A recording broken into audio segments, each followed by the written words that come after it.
Life always delivers massive surprises that no one can foresee, sweeping us into epic twists.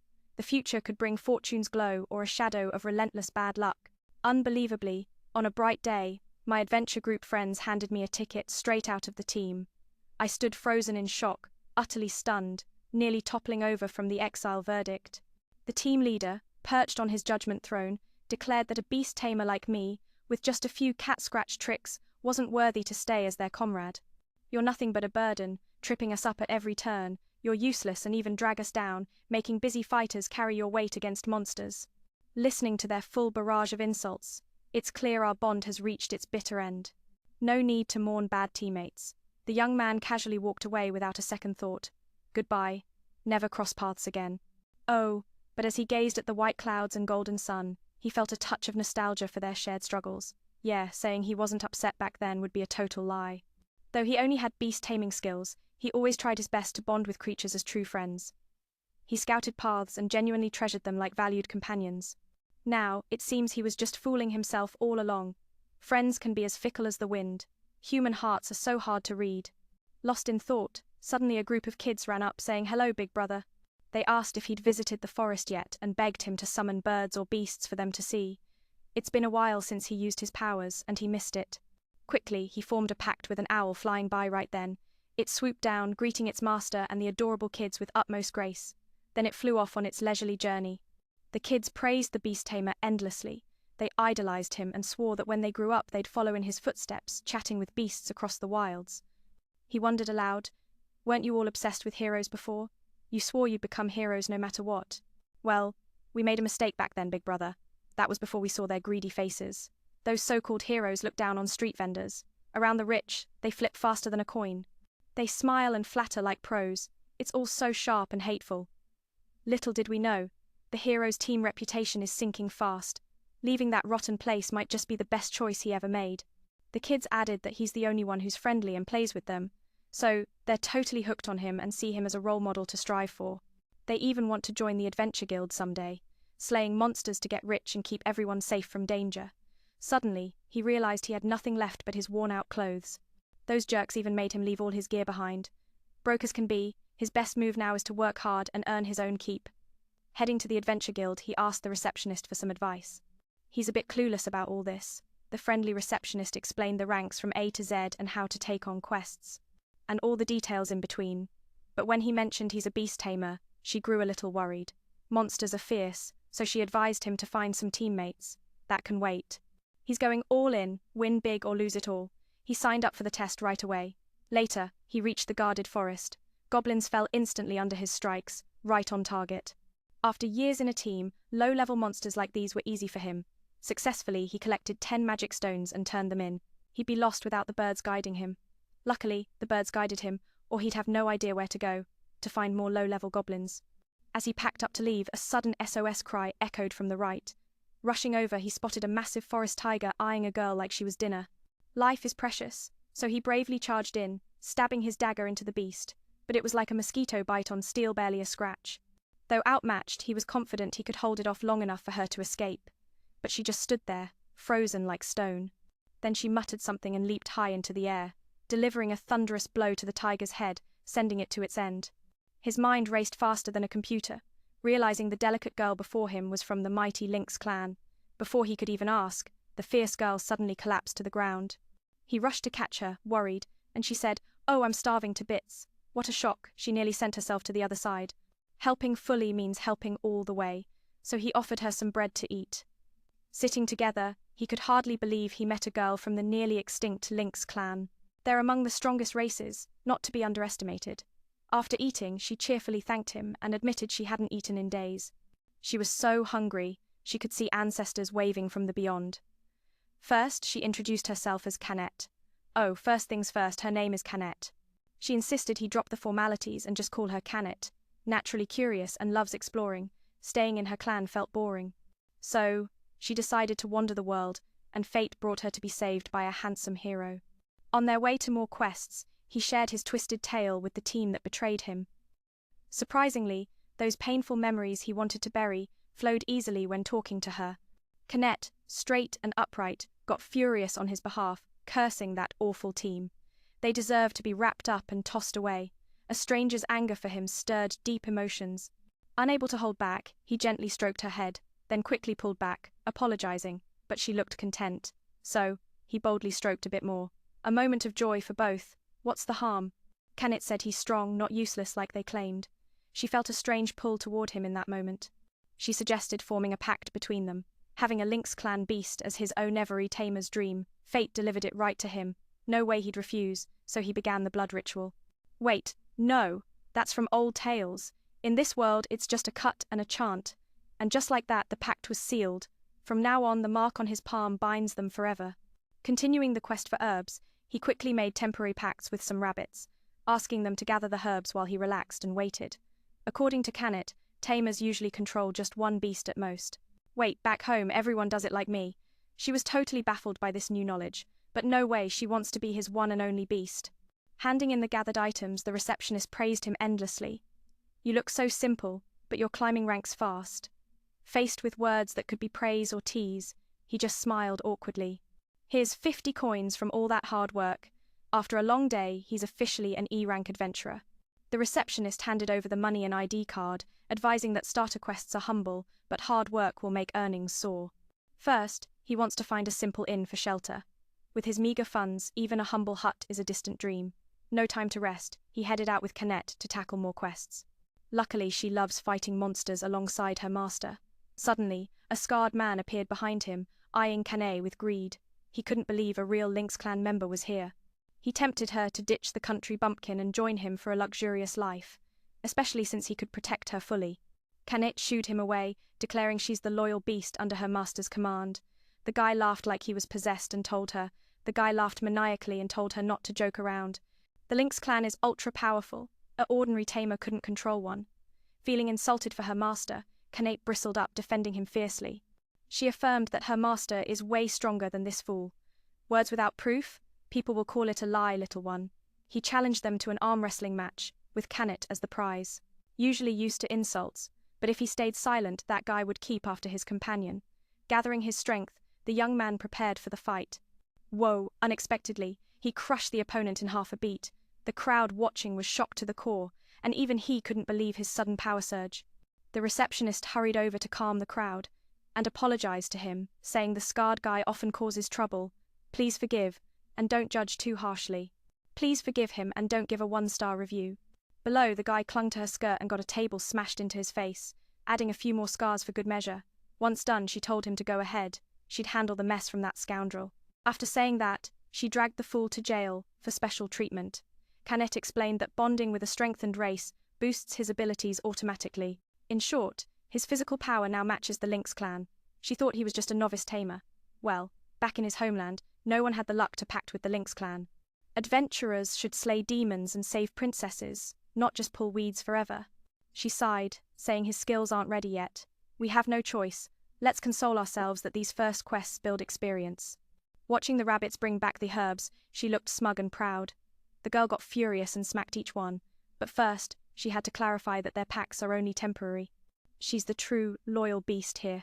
With ears sharper than echoes, Canet heard a distant cry for help. They rushed over and found a merchant elder surrounded by the Wolf-Fang bandits. Rumors say this bandit group has 100 strong, 100 members, but he couldn't ignore it. He tasked her with protecting the elder while he took down the bandits. In the heat of battle, while he sweated through combos, she just stood there, staring like a dazed goose. She worried his body couldn't handle the sudden power, but now she's just counting her chickens. What a show of moves, like a storm in motion. Wow, he's so cool, taking down the whole group. When taming beasts, you must avoid their attacks. He explained that when taming beasts, you avoid their attacks, so he learned evasion techniques, and they proved life-saving. She kept staring at him, then snapped back and reported the elder was safe. But why is her face so red? She blamed it on the heat. After thanking them, the elder warned the young couple to flee before the Wolf-Fang boss seeks revenge. They eliminate all who oppose. Oh no, then let's head there and finish it first. Ignoring her warnings, he charged in fearlessly. Even with hundreds, he wouldn't back down if it means protecting the people. Canet wanted to scout the bandits' hideout for him first. That squirrel dared to beat her to it, and she felt hurt. That squirrel dared to beat her to it. She collapsed in pain, feeling useless as a beast. With his comfort, she regained her spirit and listened to his strategy. First, he called a hornet to land on his hand. She was amazed a tamer could control insects. Insect taming is a sub-branch. He picked up a few tricks before. Now, he'd send the Hornet to attack the bandits, and her job is to call for adventurer backup. If possible, get the night order to end it for good. Once again, she felt like a failure, with him taking all the risks. But the situation was dire. She joked it off, perked up, and skipped off for help. The man appeared, made pacts with hundreds of creatures, and led them to paralyze the bandits. Meanwhile, his old hero team panted after fleeing the bandits. Yes, they were escorting the Elder, but bolted when danger hit, leaving him behind. The two harpies blamed it all on the Beast Tamer they hired. How dare he send just that squirrel alone? Wait, are you crazy? Beast Tamers can only control one at a time. Trying with many causes headaches that feel like explosions. The girl in the hat recalled controlling hundreds once in their group. What kind of freak is that guy? But she's sure they ditched a real talent. You had him and lost him, don't come crying back. Over there, Canet successfully brought adventurers, leaving the bandits paralyzed and captured. Suddenly, thunderous roars erupt as three fierce King Laddie beasts shatter their cages and escape into the wild. The bandits cheer with delight, commanding their pet beasts to rush in and save them. But now, these creatures have lost all reason, attacking wildly in every direction. Ren lands a powerful punch to start the next wave, while Canet coordinates perfectly, kicking the first beast square in the jaw. For the second one, Ren orders the adventurers to back away, letting the bandits escape so he and his wife can fight freely. Once, he thought he'd just be a useless guide, but now, with Canet by his side, he feels stronger than ever, rising above his past. The two of them fight as one, delivering blow after blow to the monstrous horde. Outside, everyone watches in worry, fearing that the couple might become prey for the beasts. Soon, they emerge side by side, and the crowd erupts in cheers, hailing them as heroes. Amazing! Oh, great sun god! By defeating the bandits, this couple has soared straight to the heights of glory. They're honored with praise and rewarded with a fortune that will keep them comfortable for ages. Now in their new status, Ren invites his wife out for a wild feast, starting with a lavish dinner. Then, they head to book a fancy inn for the night. After so long, sinking into warm blankets and soft beds, Canet is overjoyed and full of bliss. Even if Ren joins her to ease his back pain, this noble youth insists on sleeping on the floor, as men and women shouldn't share such intimacy to protect her purity from gossip. But she's not shy about sharing a room with her husband. In fact, she trusts him more than anyone else. Ren begins to gently advise his innocent wife, warning her not to judge by appearances, especially with new acquaintances. She clings to his arm, explaining earnestly, "I'm not easy. I only trust those who deserve it. And you're the most reliable person I've ever met." Her pure smile and sparkling eyes tell him she's speaking from the heart, 100%. Deeply moved by her trust, Ren agrees to share the warmth of the blankets, forging a bond as true companions. Later, Ren sleeps soundly like a log, while his devoted wife sits gazing at him intently. As a rare and powerful race, she's often been hunted by evil forces. For the first time, someone has offered her food and shelter without any strings attached, and it touches her deeply. She silently vows to stand by his side and help him overcome the sorrow of being cast out by the heroes. A month flies by like a dog's sprint across the fields, with the couple adventuring together on missions, basking in a life full of joy. Today, the receptionist has a juicy quest for the newlywed pair. At the bridges in the east, west, south, and north, a notorious bully called the guard dog has been terrorizing the locals. Countless adventurers have gone to defeat it, but none return victorious. Only the wounded stagger back to safety. Bored of the killing, the loyal couple decides to take on the challenge together. The next morning, they arrive at the legendary bridge, scanning everywhere but spotting no suspicious figures. Suddenly, Canet looks up and spots a red dragon strutting proudly on the heights. It lands and transforms into a strikingly beautiful form amid a whirlwind of dust and wind, but it's marred by her arrogant demeanor. The dragon introduces herself as Tanya, of the Dragon Clan, a supreme race. Their rule is that at 15, they must embark on adventures to become stronger dragons. He doesn't care about her adventures, but if she's bullying people, she definitely deserves a lesson. These warmongers are always eager for fights. It's rare for two supreme races to clash like this. Canet and Tanya dive straight into a fierce one-on-one battle. Tanya strikes with lightning speed from above, and though Ren blocks it, he's clearly outmatched. Ren shouts desperately for his wife to dodge, but oh no. She exploits her small size to breathe fire toward the couple. Ren yells for his wife to evade quickly, but poor Canet, with her heavy steps, gets singed on her proud tail by the flames. Thankfully, Ren puts out the fire just in time, or she might have turned into a scarred mess. Fury boiling over, Canet charges in revenge, unleashing a flurry of cat-like punches on Tanya. Tanya fights back fiercely, matching every move with her own. The two clash with all their might, neither willing to yield. Ren stands by, his heart pounding with worry for his wife. Seizing Tanya's opening, he rushes in for a surprise attack to support his wife. But Tanya is quick and sharp-eyed. She grabs both of their legs and flings them into the air like toys. Watching them hover helplessly, Tanya unleashes a massive, powerful blast of fire straight at the couple. They kick off each other desperately to escape the deadly flames. After that exchange, the couple is battered but activates their serious fighting mode. Ren asks Canet to hold the dragon at bay for 3 minutes while he runs to the bird perched nearby. He quickly forms a pact, calling on the bird to summon its flock and swarm the arrogant dragon. They attack Tanya all at once, leaving her no time to react, and soon she's covered in wounds, collapsing motionless. It turns out that Colorful Bird carries a paralyzing poison that renders anyone helpless in battle. No more fighting now, she surrenders. Ignoring the defeat, Canet cheers triumphantly. Ren agrees to spare her if she promises to stop her rampaging ways in this land. Holding a grudge, he teases and prods her a bit more to avenge the near disaster with Canet's tale. First, they take her to the Adventurers Guild to claim their reward. The receptionist praises the undefeated saint endlessly for their feat. Meanwhile, Tanya keeps trying to boast about her dragon heritage every chance she gets. The couple has to watch her closely 24/7. It's exhausting. In a quiet spot, they release her on the condition that she swears by her dragon name to abandon violence and seek peace. Under their roof, Tanya has no choice but to bow her head. But for her training, she asks to join them on their journey. Her instincts tell her she'll grow stronger with them. And besides, she's completely smitten with him. Ren is handsome and cool beyond words. Canet is bursting with jealousy. For the sake of pride, she swallows her bitterness and agrees to share him. Ren pricks his finger to perform the pact ritual, just like he did with Canet before. The mark appears on his palm. Now, Ren is over the moon, holding 2 talented and beautiful wives. Meanwhile, the heroes' team is struggling with their scouting mission in the forest, burdened by heavy luggage and lost in dead ends. Back then, Ren handled all that, but they saw him as foolish and kicked him out. That scheming captain plans to sweet-talk Ren back, use him to finish the tough job, then ditch him again. On their side, Ren sleeps peacefully like a well-fed puppy, while his 2 wives argue over who gets his attention tonight. The next morning, the trio takes on an easy slime extermination quest, as these are low-level monsters anyone can defeat. Adventurers often ignore them, letting them multiply like rabbits and ruin the villagers' crops. The worst part is their sticky goo that clings to you disgustingly. Tanya laughs heartily. Don't worry, leave it to me. I'll burn them to ashes with my fireballs. Seeing his 2 wives go from enemies to close friends, Ren sighs in relief, glad to avoid any drama over him. Let's wrap up the search quickly. No, that makes his 2 wives jump in shock, the useless Beast Tamer. How could the heroes' team dare to kick out such a companion? Later, circling around, in the sky, he successfully finds the slime nest. Tanya asks, outside of taming, beast taming, do you know any fighting?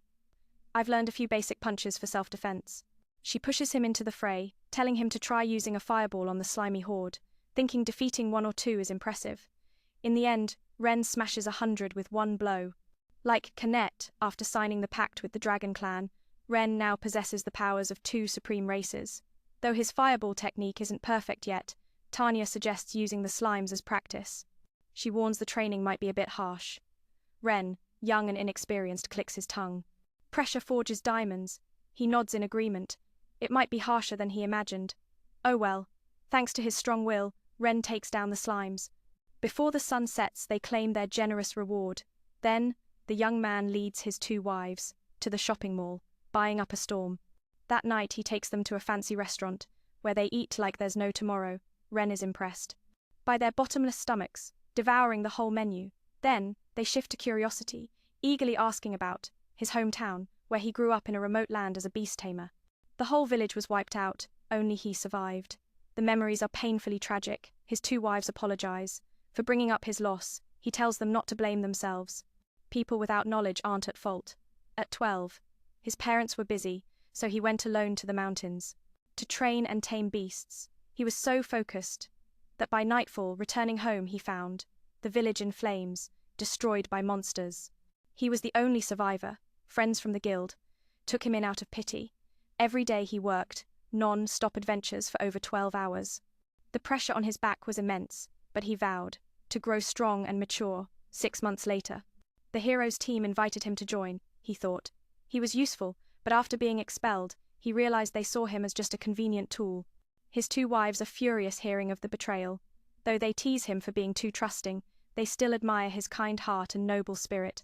Keep shining, our husband. We'll always support you. The next morning, the three take on an orc extermination. These are tougher than slimes, but with powers. From two supreme races, they handle it effortlessly. In half an hour, they wipe out the orc pack. Outside, Tanya's battle-hungry nature ignores Ren's warnings. Not to be overconfident and push deeper, she charges in anyway and takes down one easily. But as she prepares a fireball, it springs up, grabbing her leg. In the chaos, another attacks from behind. Thanks to Ren blocking the blade and Canet kicking, the orcs face in. Tanya is safe at last, but Ren's arm is bleeding. She's panicked and frantic, searching for medicine. He reassures her, "Don't worry, I have healing powers." With a quick chant, the wound stops bleeding. Tanya feels guilty. Standing there, saddened by his worry for her, from afar he approaches, and she bows, sincerely apologizing. Promising not to be stubborn again, Ren strokes her head, saying, "Anyone who admits their mistakes deserves forgiveness. You're doing great, my wife." Then Canet hugs her too. That night, the three share a room with not enough beds. Late into the night, she keeps watching him, her heart pounding with growing affection. He's handsome, kind, and irresistible. Who wouldn't fall for him? The next morning, they go on their routine quests, but unexpectedly meet the heroes' team blocking their path. Not wanting drama, he leads his wives around. But Arios, the captain, calls out, "Ren, slow down. Where are you rushing off to?" "I'm here to apologize for the misunderstanding and invite you back to the team.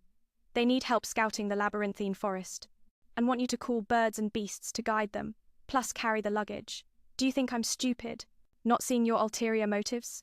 How dare you invite someone with such disrespect?" His two wives quickly step in.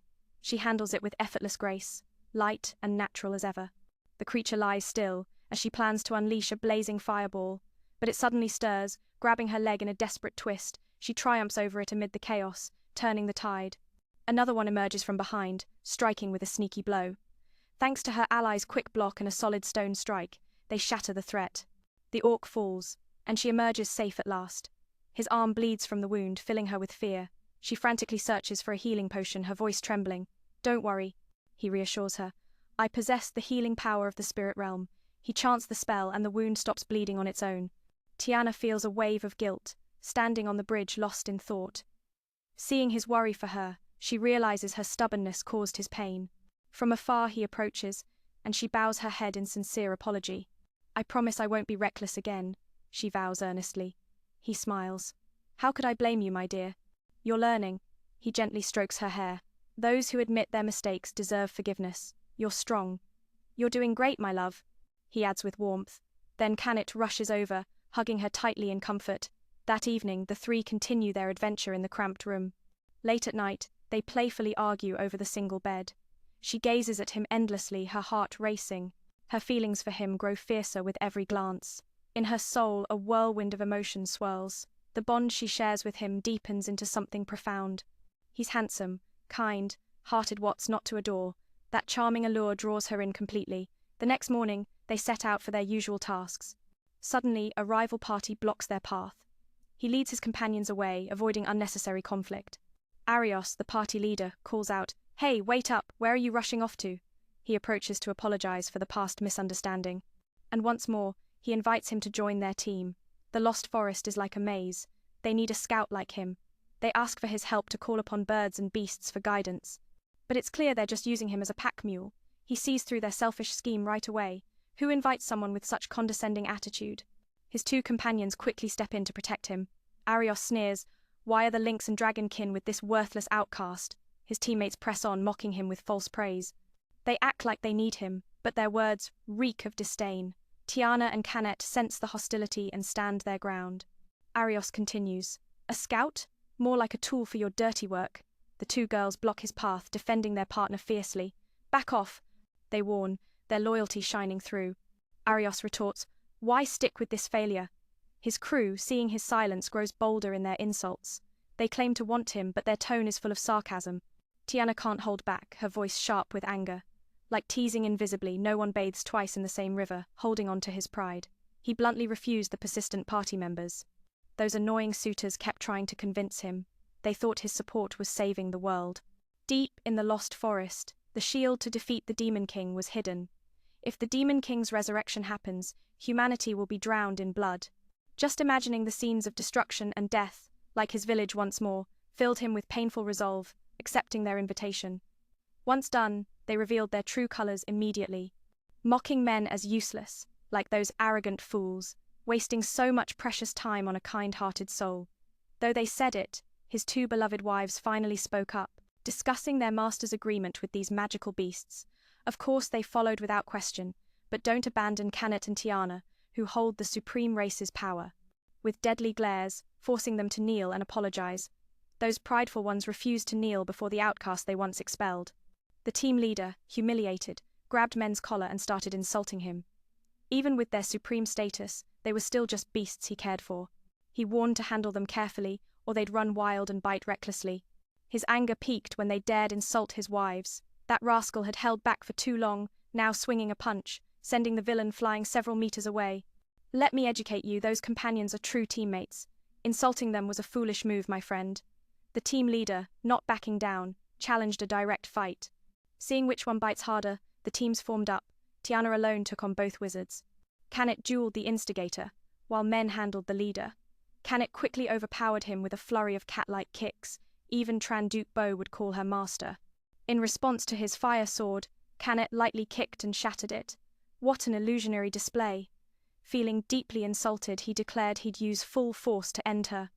Oh no, how scary. But she's ready to counter with all her might. Realizing she'd only used a fraction of her power, he began to tremble. Continuing the pattern for the remaining subtitles as per the input, ensuring each is translated vividly while maintaining original length and structure. Let me educate you, those girls are my true comrades. Insult them, and you've made a grave mistake. Arios pushes for a full-on duel, refusing to back down. The challenge hangs in the air, fate's on the line. Revealing her ability to analyze and dismantle magic structures, using mid-frequency waves to neutralize them. The foes were clueless, stubbornly attacking and facing the consequences. The sky filled with deadly aura as she unleashed her supreme power. Witnessing massive magic stones crashing down on them, the two cried out in fear, begging for mercy. Tiana was just playing, why so tense? Even so, it terrified them into stone-like statues. Finally, the showdown between the leaders. Arios, full of bravado, spouted borrowed philosophies, like some half-educated fool mimicking wise words. Fed up, Men charged in with a solid punch. The villain drew his sword, slashing Men's cheek. Though fast and dangerous, it felt trivial compared to fighting Tiana. Now empowered by the supreme races, Men feared nothing. He surged forward, overwhelming with a knockout blow to the face, crushing a nearby rock to boost his momentum. The enemy kept attacking in close combat. Thanks to his observation skills over the past months, Men knew his sword patterns. Delivering a straight kick to his side, making him collapse in pain. Over there, behind the curtain, the familiar clash of forces unfolds. Tiana dives into battle with the two fierce demons. They unite their strength, firing beams of blue and gold light. But the little dragon snaps its fingers effortlessly, shattering the intense aura. They show off their power, only to tumble in defeat. It turns out the little dragon is far mightier than they imagined. Heh. Men had used his contract to summon a colorful bee to sting him. Now, just one heavenly punch would finish him, sending him to the ancestors for a banana feast. With his kind nature, Men only pretended to punch. The coward wet himself and fainted. His three beloved wives rushed to hug him, celebrating the victory. Now, the trio wandered in the lost forest following the hero's map, which differed greatly from the actual path. Like turning back time with every step, the painful lesson made the heroes kneel and apologize to Men. Still, they begged him to find the shield to defeat the Demon King. Only heroes could use it, so why not help? What scoundrels! His two fiery wives were angry, but a gentle head pat calmed them. Being filial, they agreed to escort him into the forest. No reward, and now even the map betrayed them. The two grumbled as usual, but his soothing touch turned them sweet again. The forest terrain was complex. He summoned a bird to possess and scout ahead. With his wives on guard, he led them deeper along the clearest path. He's up to his neck in trouble, so that guy draws his sword. He swings it past my cheek, though his move is swift and cunning. Yet, it feels nowhere near as dangerous as fighting Tiana. Now, with powers from the two strongest races, what do I have to fear? I charge forward, overwhelming him with a knockout punch. He won't give up easily, keeps launching close combat strikes. Thanks to my keen observation and quick learning over the past half-year, the only way is to cut it down immediately. His kind heart wouldn't allow destroying the forest. Men asked Tiana if there were other options. Yes, but it takes time. I easily dodge and counter, reading his every sword swing. With my stolen insights, I've mastered his patterns. I land a solid kick to his side, making him wince in pain. He crumples in defeat, his pride shattered. Now, humiliated, he activates his lightning strike, meant only for heroes. But I've got my fireball ready, zapping his thunder away like candy. The blonde guy, with years of battle experience, fires spells non-stop, making it hard to wipe them out at once. I've just gained the upper hand a bit, and the blonde one gets cocky, planning to end this pointless fight. Suddenly, he freezes in place, body locked solid. Hee, I sneaked in a contract with that colourful bee. To sting him and stop him cold. With my kind nature, I just punch to scare. The coward wets himself and faints. My 3 little wives rush over, hugging me tight in celebration. Relief washes over us as we succeed. Now we wander through the lost forest with the map from the heroes. It's nothing like the evolved paths we expected. Despite his pleas for peace, it was futile. He let her attack, shielding his wives, sacrificing himself to earn her trust. Confused, she wondered if humans only destroy. Painful lessons make the heroes remember and beg for forgiveness. They kneel, but still ask me to enter the lost forest, to find the shield that defeats the Demon King, as only heroes can use it. Of course, I'll help without hesitation. Those scoundrels owe me big time. My fiery wives get angry, but a gentle head pat calms them down. They're loyal and agree to escort me into the forest. No rewards, just sticking together. And now, this map is betraying us too. My 2 feisty ladies grumble as usual. I soothe them with a soft touch, turning them back into sweet companions. The forest terrain is complex, so I call a bird to scout ahead. I ask my 2 wives to stay alert and guard me. After scouting, I lead everyone deeper along the clearest path. Canette eagerly holds the lantern and runs ahead, but I warn her not to rush. Trusting my instincts fully, we end up back at the start. Exhausted and shocked, we realize something's amiss. Tiana activates her magic to guide us to the ancient tree deep inside. Tiana explains the complex mechanism, leaving Canette utterly confused. In simple terms, this ancient tree creates a path of illusion. It emits an invisible barrier that sends us in circles. Our only plan now is to cut it down immediately. As a kind-hearted guy, I can't bear to destroy the forest. I ask Tiana if there's another way, even if it takes time. Canette tries to use her staff to break the tree, but a voice scares her. From the tree, the short-haired girl Sora, a 3rd-ranked spirit, appears. No matter what I say, she keeps repeating for us to leave. Seeing us stand firm, she shifts from gentle warnings to threats. We sense the danger and quickly retreat. From the current situation, this spirit is blocking our path deeper into the forest. If so, our quest for the shield is doomed. Though I hate those guys, life comes first. Earlier, Tiana was caught off guard and couldn't plan the fight. Her powers could easily overpower this spirit. We play a diversion tactic. Tiana holds her back, while Canette sneaks in to destroy the tree. After hesitation, my good nature won't allow it. I want to use diplomacy as the master negotiator. The spirit Sora remains hostile. Even with my pleas for peace, it's like talking to a wall. I let her attack, on the condition she spares my companions. Arrows graze me as I sacrifice to build trust with Sora. She wonders if humans are really just destroyers. Yet, the ancient grudge between forest and humans lingers. In the next volley, Canette and Tiana step in to shield me. They share stories proving my good heart, even admitting they once thought of burning the forest but stopped. 3 trustworthy souls are better than 1. Sora lowers her guard and listens. We enter the forest. Sora reveals no beasts guard it. The barrier protects the secret path to the spirit realm. The shield to defeat the Demon King is theirs to safeguard. If needed to beat the Demon King, she'll give it to us. We joyfully claim the prize, but I turn back to ask if Sora needs help. Sensing her unspoken troubles, I encourage her to share. With a kind husband like me, it's tiring but worth it. My wives support me fully and agree to help Sora. Truthfully, Sora has a twin sister named Juna. The path to the spirit realm has many barriers. The sisters guard them, finding joy in their duties. One day, they left for an emergency. Sadly, they encountered the Demon King. Juna was captured. Sora escaped and sought help, but it was futile. Understanding all, I assure her we'll rescue Juna safely. Touched, she hugs me, tears flowing in gratitude. Sora adds, if they don't open the path by sunset, Juna dies. Following her description, we face the ugly Demon King. Juna hangs suspended, unconscious above him. Our trio strikes. I fire a fireball to distract. Canette sneaks behind for a powerful kick. The Demon King rages at Sora's trick and threatens Juna, but Tiana blocks him effortlessly. She frees Juna, then clears the field for our fight. Enraged, the Demon King summons a devastating tornado, True to form, he nullifies all magic. I must defeat him with raw strength and wit. I retreat, call my bees to swarm and distract him. Though their sting can't penetrate his armor, it buys time. Next, I empower Canet with a mysterious light. She glows brightly, her strength doubled. Her legendary kick pierces his chest, turning him to dust. Danger past, she asks about that golden light. It's simple, our ability to boost strength temporarily. Tiana, watching in awe, is shocked at this lost art. As an animal tamer, I've got more tricks. Before reuniting, Sora thanks me profusely. Juna joins in, grateful we arrived just in time. Before I can finish, she teases me playfully. Time is short, we head to the mine next. A strange bird screeches wildly upon arrival. 2 bandits appear and are quickly taken down by my fiery wives. The receptionist calls for adventurers to aid humanity, per the Knight Captain's request. The dwarf, owing me a favor, supplies sharp swords for the battle. Seeing everyone unite against the enemy inspires even Nina. Nina, who always ran away, now wants to join Ren's side. If you like, we're happy to let you watch over us. With a good husband like me, it's exhausting but rewarding. My wives back me up enthusiastically. Before I know it, she's joking around. You're clearly lost in thoughts of chivalry, making the old man blush in embarrassment as he quickly denies it. Unlike her calm and introverted sister, the little sister is outgoing and full of lively chatter.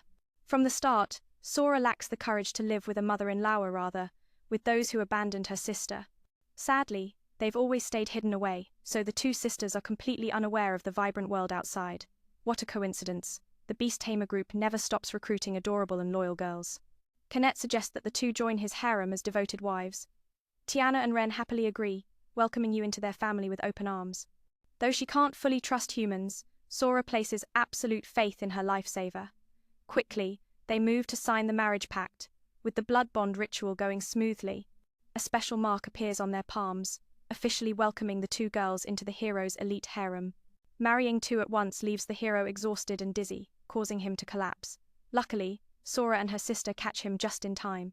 Faced with jealous glares from the others, he knows he must stay fair to avoid conflicts in the harem. The hero presents the shield to the warriors. They're utterly shocked, as he completed the task in just 2 days, what took them a whole week. That shady lord suspects foul play, thinking you used cheats to deceive them. But an expert appraiser confirms it's genuine Ryan quality gear. The whole group is stunned, silent, mouths agape. True to their word, they hand over 20 gold coins for completing the quest. The hero takes the money and walks away, vowing to avoid this troublesome group from now on. However, the instigator suddenly asks if you'd like to join their team. The leader is furious, as he didn't permit this. The team leader is raging because it happened without his approval, but the majority overrules, and the 2 girls agree since they're tired of being lost. The instigator promises you wealth, fame, and no worries, with timely pay. As if I'd care for your spare change, you firmly refuse. Instead, you go with your wives to build a home and start a family. After getting beaten and now rejected, the blonde feels utterly humiliated and vows to destroy you at all costs. On the other side, your wives wonder if only heroes can truly defeat the Demon King. You nod in confirmation, as heroes make pacts with gods and gain their protection, unlike ordinary humans with limited power. Heroes, blessed with divine blood, grow endlessly until they're strong enough to vanquish the Demon King. Only they receive such divine favor. Sora and her sister are full of questions, finding it all a bit surreal. If that's true, she thinks you resemble a hero more, since you also made a pact and gained special strength. Not yet enough, but you could form pacts with other races to boost your power even more. Your wife's words sound fantastical but quite convincing. Without trying, how can you know the outcome, especially since slaying demons and helping people live in peace is your goal? With your harem's support, you resolve to hone your skills to perfection. Defeat the Demon King to humble that useless blonde and claim the true hero's title. With new members, the hero splurges on a grand house. They rent the largest room, but it's still short 1 bed, so the hero and his companion sleep on the floor. Used to hardship, now a soft bed feels too luxurious to sleep on. Everyone agrees the hero's strength is now incredibly impressive, but he still needs a weapon to boost his prowess. The hero leads his harem to town for a tour, where adventurers often beg the Dragon Elder for training. Today they come again, only to get beaten black and blue daily. Yet they keep coming back, craving the pain truly. Masochists think differently. Energetic Canet always helps with carrying and chores, so everyone adores her. They even give her flowers and fruits as thanks. The new elf sisters stay shy and hide behind, inexperienced in the world. Kids suddenly run up, congratulating the hero on bringing home wives 3 and 4. Sora blushes in embarrassment, but Juna is thrilled. Her excitement nearly reveals her elf wings. Luckily, you and Sora stop her before disaster strikes. They arrive at the sword shop owned by the dwarf. The group eagerly picks out gear for him, and Sora grabs a whip. She thinks it's perfect for bare-chested beast training. If anyone misbehaves, just whip them, and they'll behave. Sora tells her sister to tone it down, as people are judging, but she forgets she's thinking the same naughty thoughts. The twin sisters share a deep bond, understanding each other instantly. It's all too headache-inducing with these elf sisters. He picks up a fine sword nearby to examine. It's top quality, but something about it feels off, deeply uncomfortable. Just then, a rich man bursts in demanding the finest sword. After the deal, he approaches the dwarf, questioning if they really have premium goods here. In truth, his beast-taming skills have sharpened his eye for details and habits, so he senses the shop owner is hiding something. Perhaps it's his professional instinct, but he feels the owner is concealing a secret. Expecting anger, instead the owner laughs heartily. He admits, "This young man is intriguing, I like you." As you guessed, the premium items are stored inside, not on display. Out here, it's all average quality. Still, everything is handcrafted, so it's worth the price. Confused cheap with poor. Lately, clueless buyers with money demand the best without knowing what quality means. They wouldn't appreciate a good sword and discard it on the battlefield. That's the blacksmith's deepest frustration. Rarely meeting someone with a keen eye, he promises to gift you a fine sword, but his resources are scarce. He offers it gladly since you have such insight. Unfortunately, his mine is nearly depleted, and other mines are in the same dire state. Not only that, but forging swords has become extremely difficult. Resources are dwindling fast. As you deduce, minerals don't vanish overnight, they just fade gradually. The shop owner offers a big reward if you investigate this mystery. All you want is one rare, exceptional sword. Taking the quest to the guild, the receptionist is amazed seeing you with 4 wives. Though the 2 newcomers look under 18, she warns you to be careful or face trouble. The hero can only cry out in despair, always accused but never guilty. The group packs up and heads to the mineral mine. Elves with their green wings fly swiftly from tree to bush. Now walking long distances, the 2 are exhausted and demand a rest. Spotting clear, refreshing water, they all decide to take a dip. Eager Canet quickly strips down. Almost exposing everything to you, she darts to the forest to rest. You ask squirrels to watch the ducks in the lake. Juna playfully reaches for the big fruit, but suddenly Canet screams. You rush to check, only to find a fish bit her tail. Yet, you end up with a surprising, eye-catching view. She emerges refreshed, and you sincerely apologize to your wives. They promise to forgive you if you act normally, as you ran to help Canet, not to peek.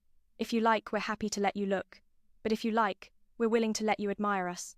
Suddenly, a strange bird appears, screeching wildly. Time is pressing. After resolving this, we move to the resource mine. Suddenly, a strange bird appears, shrieking wildly. Then, 2 bandits show up and are swiftly defeated by my hot-tempered wives. Images of 7 adventurers stealing minerals appear in vivid detail. You praise the elf sisters for their talent, but they demand head pats as a reward. Seeing you pat Kane and Tiana, they get jealous. That bird overhead was likely scouting for them. It proves there's another Beast Tamer among them. Warning the harem to stay safe, you lead the way into the dungeon. Thieves immediately launch fireballs, but the elf twins charge in to block and counter. They want more head pats for their bravery. A few adventurers are quickly bound. The rest shoot arrows, but it's like mere mosquito bites to the enhanced ones. In under 5 minutes, they're all subdued with hands up. The Beast Tamer is yours to handle. You deliver a powerful punch, sending him crashing down in agony. He refuses to give up, and summons his final boss to prove his skill. That massive horse-faced beast is a B-rank monster, requiring massive magic to control. He's raised it from a cub, so it obeys effortlessly. Its first punch nearly collapses the cave. Worried for everyone's safety, you send the 4 girls out with the thieves. Inside, you accidentally step on loose rocks, scraping your shoulder. Luckily, Canet arrives just in time to save you from the beast's claws. You 2 plan your strategy in a safe spot. As usual, Canet handles the beast while you face the tamer. You draw its attention to lure it in. Waiting for the perfect shot, you fire a fireball, but it shrugs it off. Canet swiftly subdues the red-haired tamer. She threatens him to stop the beast, but he's recklessly suicidal. Planning to take everyone down with him, your first wife is in danger. Recalling your wife's encouragement, you believe in creating miracles. With full determination, you activate your secret technique. Overwriting his mark, you seize control of the beast. That so-called top Beast Tamer is reduced to just a red-haired fool. Normally, Beast Tamers can't steal control, but with your wife's power, you succeed. Unable to accept losing his beast, the thief screams for it to attack you. His foolish self-destruction makes it lose control completely. It turns on its master, forcing you to burn it to ashes with fireballs. The reason for the theft: they bought fakes from the dwarf and sought revenge. It was all because of that, and now the dwarf feels deeply ashamed. He vows to sell honestly from now on. You encourage him, saying, "Rise from where you fell." To help him overcome his mistake, you request a few items in return. He whispers the details mysteriously. Back at the blonde hero's side, he's recruiting beast tamers. This is the last one, but none match your ability to command hundreds of beasts. The white-haired girl suggests lowering standards. He glares and silences her rudely. That arrogant fool, if not for her duty to support him against the Demon King, she'd have slapped him silly. Alone, the blonde pulls out a dark ring. He swears to use it to erase you. Enjoying a feast with his beauties, the next morning you visit the guild to hear about the thieves' fate. Feeling a bit guilty, the elf twins remind you that justice is right. Then, the three stroll through the town, the other two stay home, sleeping in late as usual. Passing a street store with a tempting aroma, you introduce it as hot dog sandwiches. It's a bit abstract for forest dwellers. You buy one for each, and they savor the delicious bread slowly, eating with delight. With limited money today, you promise to treat them next time, including the hungry ones at home. Remembering the pact, the sisters ask if you feel any changes. For example, Canet gave you physical boosts, Tiana enhanced your abilities, but with the elves you feel nothing. The elf magic hasn't shown any effects yet. It's all quite puzzling for now. You buy treats for everyone, and they enjoy every bite with wide-eyed wonder. Savor it slowly, that's the way to truly taste it. With little cash today, you promise more next time, including the food-loving pair back home. Thinking about the pact, the sisters ask if establishing master-servant bonds changed your body. Like how Canet strengthened your physique and Tiana amplified your skills. But with the elf magic, you haven't noticed a thing. Those two are at the height of their youth, yet they doubt themselves, wondering if they're the most useless mages in the universe. However, Sora recalls that their spirit clan holds a supreme secret technique. Only a divine being can activate it, leaving even the sisters helpless and defeated. Could he have reached that ultimate level? But they're just guessing wildly in their playful banter. Right now, he has no idea what's true or not, and so, their cheerful chat comes to an end. The three head home together, but suddenly, a flashy villain appears, demanding to take the two adorable girls as his wives. What? Demanding marriage on first sight? Now he's got Ren totally spooked. The guy claims to be the son of Lord Eager. Spoiled from birth, this fool is high on ego and delusion, boldly trying to kidnap them in broad daylight. He orders his soldiers to attack, but those weaklings can't even scratch Ren. In seconds they're all sprawled out. His arrogant, aggressive nature shines through. Desperate for women, he's lost his mind, threatening to endanger the lives of everyone around to force Ren to give up. Hand over your wives. If Ren rushes to save others now, he'll surely face grave danger. A surge of power transforms within him rapidly. In Ren's mind, a strange magic appears. He chants, summoning countless fireballs at once to obliterate the wicked foes. The son of the Count turns pale with fury, his eyes wide in shock. Faced with the sword's point, he tucks tail and flees in terror. The twin sisters recognize it as the high-level spirit spell that allows multiple chants at once. He masters and controls fire magic with ease. Especially, it enhances his ability to master and control fire magic even more effortlessly. The townsfolk cheer endlessly, thanking Ren profusely. Suddenly, an old woman whispers, urging him to leave the town immediately. Her words carry a mysterious warning. At the same time, high above, the golden-haired hero holds a cursed ring, aiming it at Ren with a sinister grin. Back home, the sisters excitedly recount the breathtaking battle in vivid detail. Juna keeps emphasizing the spirit powers, insisting she's just as capable as the two main wives. Is winning and losing that important? For Tiana, as long as her husband is safe, she can finally breathe easy.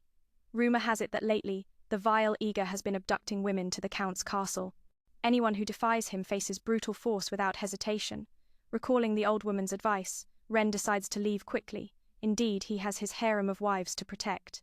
Offending the Count might win a battle, but losing could bring endless pursuit, endangering his beloved ones. Tiana knows he's torn between protecting the townsfolk and his family.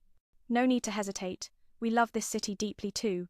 She rallies Ren to rise and fight. They'll stand by his side through every trial. That night, Ager, fuming from his public humiliation, orders his secret minions to capture them. Then, he summons his beast girl maid and vents his rage on her. Word is, the Night Order is investigating the arrogant Count, but he's using money and power to cover up his son's misdeeds, blocking the knights from gathering evidence. The next morning, Ren takes Canet to the Night Order to report the abduction. Sadly, from their attitude, Ren realizes the Knights are powerless against the Count. In truth, they've colluded with him. As Ren steps out, a Night Order girl emerges from the alley. Ren is stunned to see she's a vice captain, yet she humbly bows and apologizes to a commoner for tailing him without permission. She's long heard of the Beast Tamer and the cat girl who defeated the Wolffang bandits, and now disciplined the noble's son. As vice captain, she's ashamed for not helping the people at all. Honestly, the Night Order is rotten, colluding with the Lord. Alone and fragile, Stella feels powerless, watching them bully the innocent with their strength. Today, hearing Ren and Canet accuse the Lord's son of heinous crimes, she knows they're the allies she needs, and asks for their help. Ren agrees to join forces and reform the corrupted Night Order. Stella is moved to tears. Then they shake hands, officially forming an alliance between the Beast Tamer and the Knights. Together, they plot carefully, spreading rumors of holding evidence of the Knights' collusion to lure them into a hidden basement trap. Once they're caught, Ren uses the iron gauntlets from the dwarf to blast the villains apart in the darkness.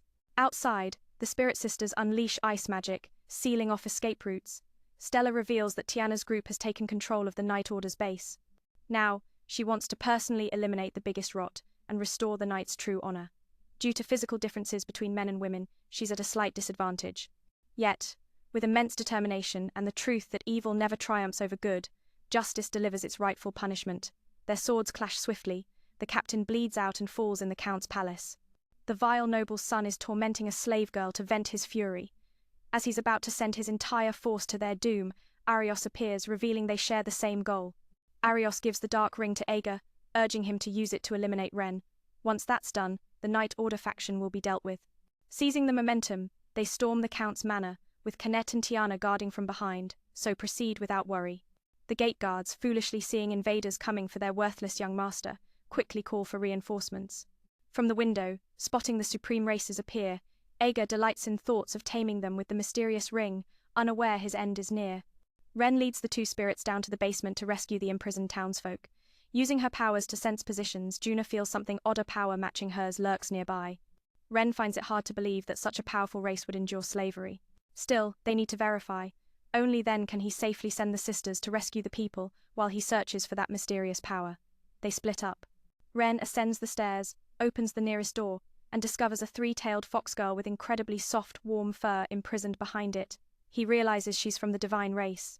Ren urgently unlocks the cell, uses his healing powers to mend her wounds, calming her, and asks her name. She replies, "It's Nina," a brief recount of her tragic fate. The vile Aeger illegally invaded her home, demanding to take Nina for torment.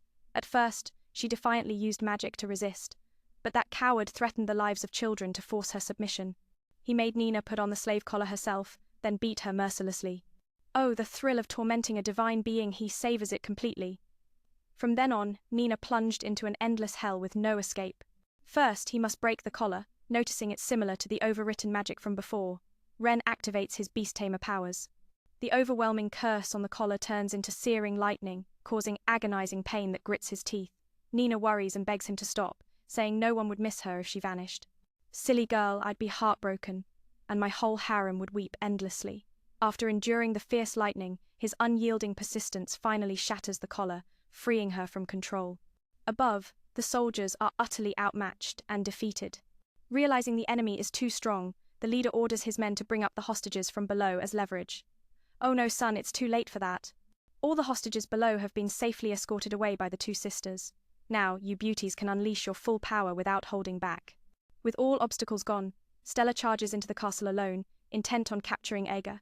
She encounters Ren carrying his fifth wife out, leaving everyone in awe of his incredible luck. The softness keeps brushing against her tail. Canet is mesmerized by the softness, constantly rubbing against Nina's tail, making her blush. Tiana loudly intervenes to stop her, so she finally lets go. Upstairs, the Count flees with his treasures, only to unluckily cross paths with Ren's group. Thus, he loses both his life and wealth. The son rushes to save his father, but it's far too late. Aeger, in rage, activates the ring, summoning a death shadow to attack. The captain on the roof hears Ren's cries and laughs maniacally, feeling secure as he leaves, believing Ren has met his end. But that fool has no idea. Ren emerges from the shock completely unscathed. Luna recalls something, asks for permission to test it, and boldly releases poison smoke on him. Sora, panicking beside him, grabs her and scolds. How dare she harm their master? Thanks to everyone quickly stopping her outburst, Sora lets her explain. Linked with the two spirits, he gains their powers, though it seems a bit over the top. Just now she tested it, confirming he can resist any sudden dangers, beyond just chain casting. The demon in the ring, losing its prime target, turns and devours the ring's wearer. It swallows eager whole, then possesses his body. Ren hurls fireballs to stop it, but the dark force is overwhelmingly powerful. It cracks open, revealing its true monstrous form. What a small world. After all these years, Ren reunites with the demon that slaughtered his village. The beast emerges and takes flight immediately. Everyone thinks it's fleeing without a fight, but no, Ren knows it's planning to engulf the city in flames, just like before. He asks Stella to evacuate the people, while he leads his 4 wives to battle it. As for Nina of the divine race, she hates fighting. He advises her not to force herself, just go with Stella and stay safe.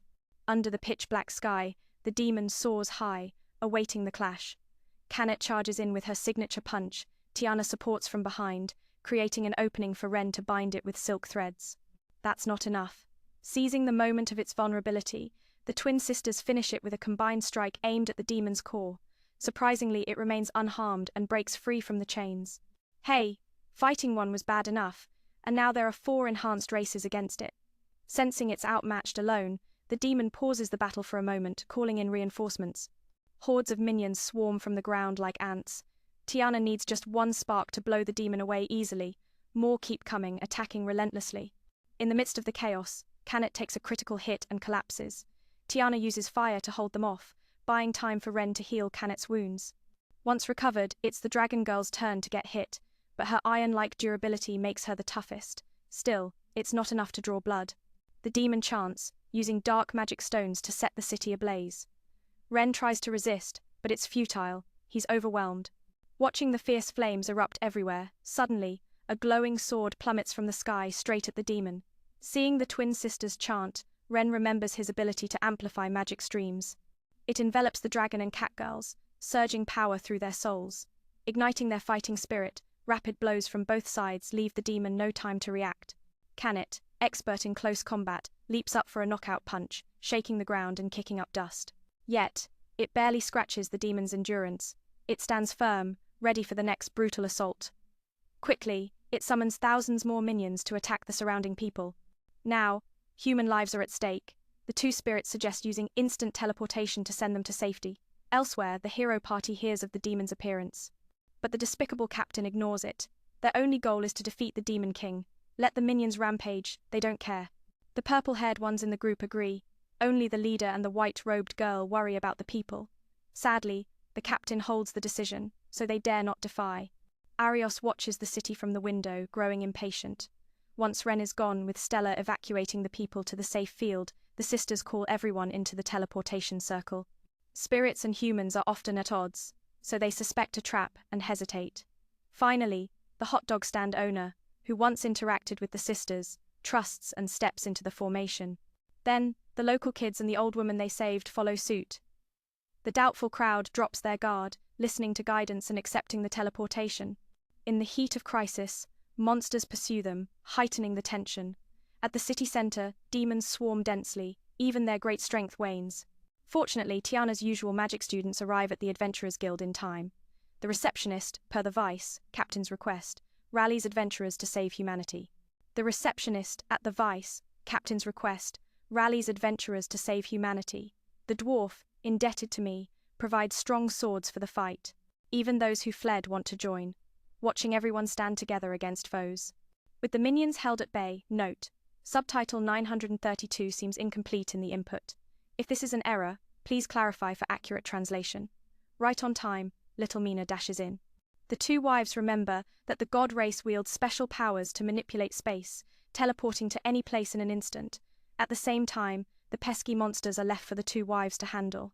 He hoists Nina on his back and charges like Spider-Man straight toward the dark beast. As they confront it head-on, he unleashes a devastating energy ball. But Nina acts just in time, using her teleportation spell to save him from disaster. The two quickly close in on the foe. Ren enhances himself and attacks the dark beast bare-handed. A chilling power radiates from it, filling him with agony. In that crucial moment, images of his comrades flash before him, bolstering his strength. With a fierce roar, he boldly seizes control of the surrounding monster minions. Under the new master's command, the dark beast becomes an easy feast for the lesser creatures. Indeed, it's not the strong enemy we fear, but the foolish allies. That's spot on. After using her full power for 180 minutes a day, Nina collapses from exhaustion, plummeting to the ground. Luckily, Tiana swoops in just in time to save her. After the battle, the siblings watch the sun rise, bringing fresh hope for a beautiful new day. 3 days have passed, thanks to the devoted support of his high-quality harem. The city gradually returns to peaceful, joyful life. Everyone feels deep gratitude toward the hero who saved the town, named Ren. Wherever the young man goes, people cheer for him endlessly. The next day, Min performs a blood ritual to seal a contract with the God Race member Nina. Soon after, Kane and Tiana eagerly rush over to stroke her soft, fluffy tail. Later, Ren heads to the Adventurers Guild. The receptionist announces he's been promoted from rank E to rank C, along with a fortune in gold, silver, and jewels to live comfortably for life. Seizing this rare opportunity, he decides to treat everyone to a lavish seafood feast tonight. But more importantly right now, the houses are cramped and overcrowded. He wants to buy a spacious home. The receptionist suggests the Adventurers Guild offers brokerage services to help members find houses. With enthusiasm in her veins, she personally guides the group to tour house after house. Finally, at the last house that meets all criteria with 10 bedrooms, a spacious kitchen, and a clean bathroom, they're all satisfied. The group is pleased, but she hesitated to show it earlier because rumors say this place is full of spirits, with all sorts of strange occurrences. For example, pillows flip while you're sleeping, seasoning switches from MSG to bouillon, and bathwater turns cold in a flash, among many other odd events. Here, there's even a tiger-like beast with a Hello Kitty operating system. Kane is scared of ghosts, but the others aren't afraid of anything, even spirits. Curiosity piqued, they open the door to investigate and grab the ghost on the spot. Suddenly the curtains flap wildly as if in a storm, along with a mysterious voice echoing, shooing them away. "Scram! Scram quickly!" At that moment, a puddle appears, revealing the spirit of a beautiful maid ghost, though her mouth is quite rude as she yells to drive them out. The spirit sisters quickly set up a barrier to capture the ghost, but she dodges into a parallel world to evade the attack. Impressive though, Tiana senses the ghost is harmless and can't attack, so she relies on her sassy mouth to cause trouble. Spotting Kane frozen in fear in a corner, the ghost turns to scare her, but fear turns to fury. Kane transforms into a true spirit cat, roaring to shred the ghost. Her terror peaks, letting her phase through the physical world. The ghost panics and flees in chaos as her clothes tear in large patches. Seizing the moment, the twin sisters activate the Heaven's Net and Earth's Web formation, sealing the house tight to suppress the ghost. She tries to lunge at the main guy, who's just flesh and blood. Oh well, her body freezes, making movement a struggle. From his grandfather's teachings long ago, the main guy easily controls spirits, forcing the ghost to admit defeat. They sit down for a peaceful talk. The ghost girl named Tina died unjustly 30 years ago at the hands of a brutal master. Now, with new owners here, she's ready to move on. But Ren suggests everyone live harmoniously with Tina. After all, her antics helped him snag the house at a bargain price. Meanwhile, a group of so-called brave warriors shows up demanding supplies. What a joke. They think supplying food to the hero party fighting the Demon King is their right. But come on, no work, no eat. They just eat and laze around. When the city was in danger, they ignored it. Now they want hero status? Dream on. They try other stalls, but no one helps, and they're cursed out as useless failures. They get kicked out of the city for their arrogance. The blonde one, furious, smashes the fruit stand and storms off, vowing revenge someday. Back at the cozy new home, everyone prepares a grand feast to celebrate moving in. The party begins, with everyone eating and chatting joyfully, full of warmth. In this heartwarming scene, the main guy enjoys a delightful dinner with his harem. This officially wraps up today's anime episode. If you enjoyed it, don't forget to like the video and subscribe to the channel to support us.